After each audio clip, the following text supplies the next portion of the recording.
Respected Ma'am and Sir, Namaste to all of you. We are students of Hindu College, University of Delhi, India, and this is our team, Hinduites are Dynamites.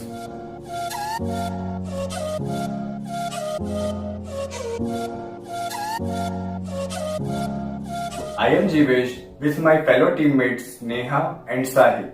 We are here to discuss possible measures an NGO can take in the case of public health and disease outbreak with respect to the situation addressed by your esteemed university in the case study. Believe it or not, the river Brahmaputra cuts the state of Assam into two halves. It is a highly unstable river. It is connected to adjacent countries like China, Bhutan and Bangladesh, making Assam the sink of the river. Successive governments in Assam have failed to realize the inadequacy of dam construction in such an area which is a seismic zone, receiving annually earthquakes of magnitude above 5 and a heavy rainfall of about 2400 mm. The project was proposed in late 1960s and it was expected that it will begin by 1980s, but it delayed to 2018 and now it was thought that it will complete by 2021. But with course of time, funds, resources and livelihood of the people were affected. Some say it's just politics which resulted in affecting development. And what more? Landslides and faulty infrastructure that did the rest. Simple equation.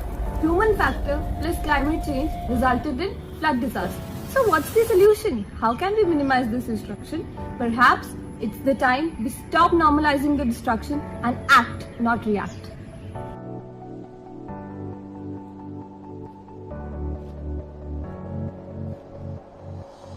Here, our priority is to ensure that the affected people are dealt in a good way without panicking.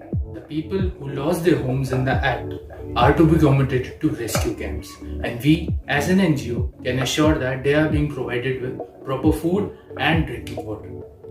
Due to large number of deaths, there is chance of spread of plague and many waterborne diseases like cholera, typhoid, leptospirosis and hepatitis A. We can ensure and provide suitable vaccine or medical aid and also can spread awareness amongst them to prevent the outspread. The psychological aid must be provided to the ones who suffered the loss of their near ones and livelihood.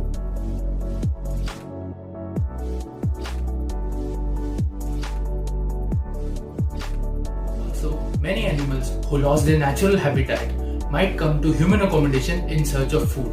For example, in case of snake bite, they might cause harm. We as an NGO must be able to provide anti-venom and suitable medical help. Kaziranga National Park, which is known for its one-horned rhinos, is affected annually due to floods. The recent data reveals that more rhinos die due to floods than poaching.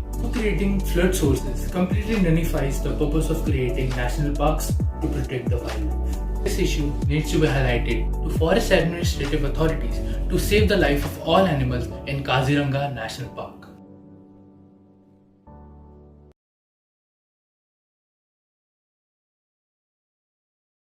With floods caused due to breaking of dam, many acres of fertile cropland would have lost the topsoil, making the soil acidic and salty.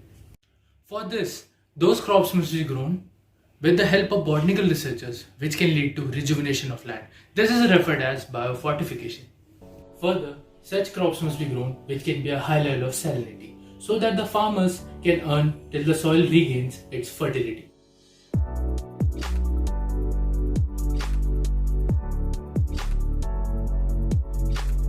Rapid industrialization and rush for development has always proven costly to the man life and nature both. It has been seen that in Assam there are large number of industries especially near the banks of the river. Even if these floods have not occurred, these industries are definitely matter of concern. But in our case, these industries are washed away in the floods and thus releasing toxic chemicals in the environment. To avoid all these problems, the government needs to be highly alert about the situation and should not license these industries in these sensitive areas which can prove threat to man life, wildlife and nature. Also, the pressure groups and the local media needs to be strong enough to strongly resist such threats. Also, our NGO can definitely highlight this issue at mass level and raise concern.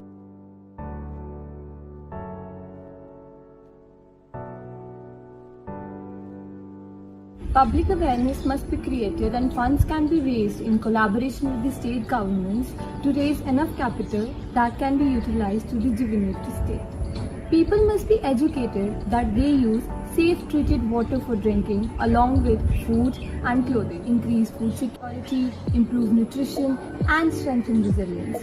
Moreover, we should also ensure that the tribal communities are rescued properly and provided with the same aid.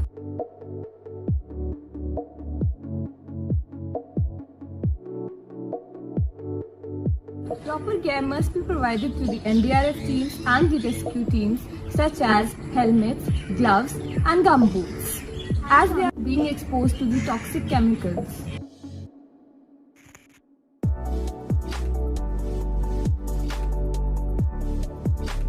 Such incidents can occur again in the future. So to prevent the same, we need to construct diverging canals, creating pits or reservoirs in the vicinity of flood-prone land to reduce the flow of river and minimize the damage. Further, we need to ensure that construction of dry dams should be promoted, which is focused on regulating the flow of river, not the commercial benefits.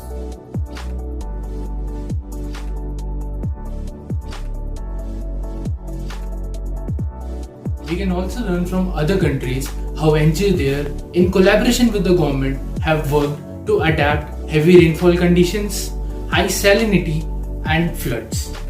Like in Bangladesh, they created desalination water treatment plant, which provided drinking water in the lack of proper water. In Ragpur village of Bangladesh, a new farming technique is practiced where they dig hole in eroded soil and fill it with compost, and pumpkins are grown in there, which can be used as an income alternative till the soil hasn't been fertile. In Vietnam, the farmers have adapted to aquaculture where they sell and grow shrimp and fishes and sell them out commercially. In Netherlands, the embankments of the river are made wider and the riverbed is dug out so that the river gets more area to flow.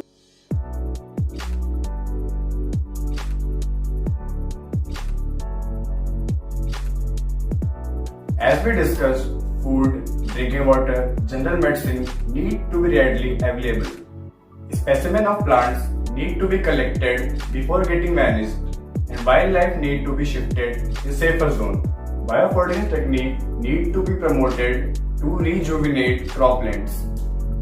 Industry should not be licensed near sensitive areas which are prone to natural disasters. Locals need to be aware about dealing with such situations with expertise and scientific temperament. Rescue teams need to be geared up with more advanced and featured tools.